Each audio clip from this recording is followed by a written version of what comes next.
ให้คืนมือมาบ้านเฮามาเบิ่งผู้เฒ่าเพิ่นของทาลูกหลาน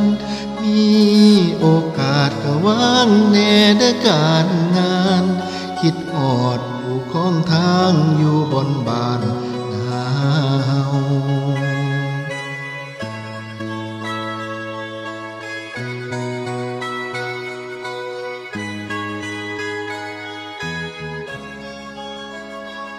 บ้านเฮาก็ซ้ำบ้านเฮา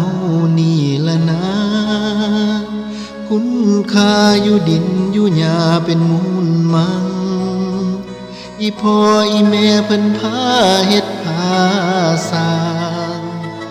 เป็นหนทางทำมาหากินบ่อดตายเพิ่นเว้าสู่ฟังว่าความหวังอยู่เมืองกรุงอยากมีอยากรุ่งให้เอาแห้งไปขายมีอยู่มีกินแต่มันบ่มวนหัวใจแข่งขันงานใหญ่ดิ้นรนแทบตายในแต่ละวันให้คืนเมื่อมาบ้านเฮามาเบิ่งผู้เฒ่าเพิ่นของทาลูกหลานมีโอกาสก็วางแน่เด้อการงานคิดฮอดผู้ของทางอยู่บนบ้านนาเฮามากินกับข้าวลวกผักกับปนฝีมือแม่ไปวานแหอยู่หากินกับอีพ่อไปอยู่เมืองใหญ่ภาพจำเก่าลืมแล้วไปน้องคันยังคิดพ่อให้เฝ้ากลับมาเวลายังมีลูกลาเอ๋ยแม่ของทางสุขคำเศร้าป่านนี้เจ้าเป็นจังใดน้อลูกเอ๋ยสำบายดีบ่คำเป็นคำถามที่คุ้นเคยอาจเป็นคำเฉยๆจากหัวใจผู้เป็นแม่ลูกลาเอ๋ยเมื่อบ้านเฮาใดมือใดคำถามย้ำๆในใจอยากเฝ้าเมื่อบ้านแน่กลับมาเบิ่งหน้าเติมฮักเติมแห้งให้พ่อแม่ความเหงารังแกเมื่อบ้านเฮาเด้อคำเดิม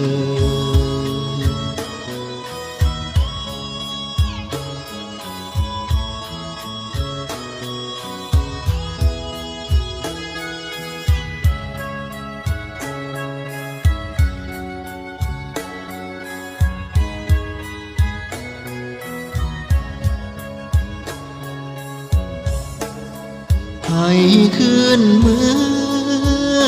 มาบ้านเฮามาเบิ่งผู้เฒ่าเพิ่นของทาลูกหลาน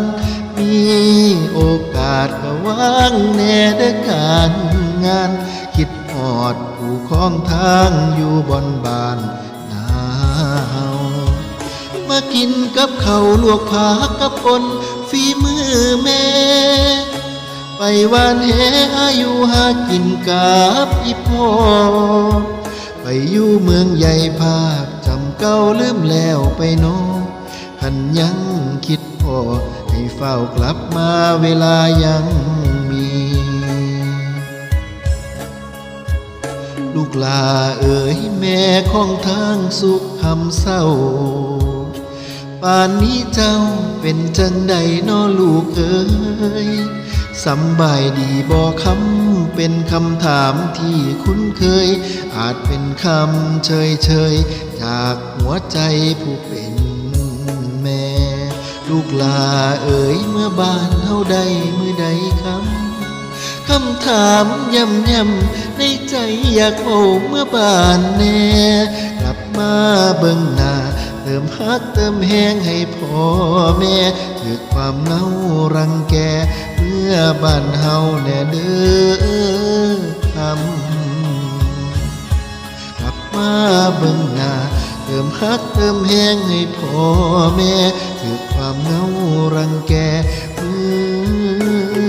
อบ้านเฮาแน่เด้อก่อ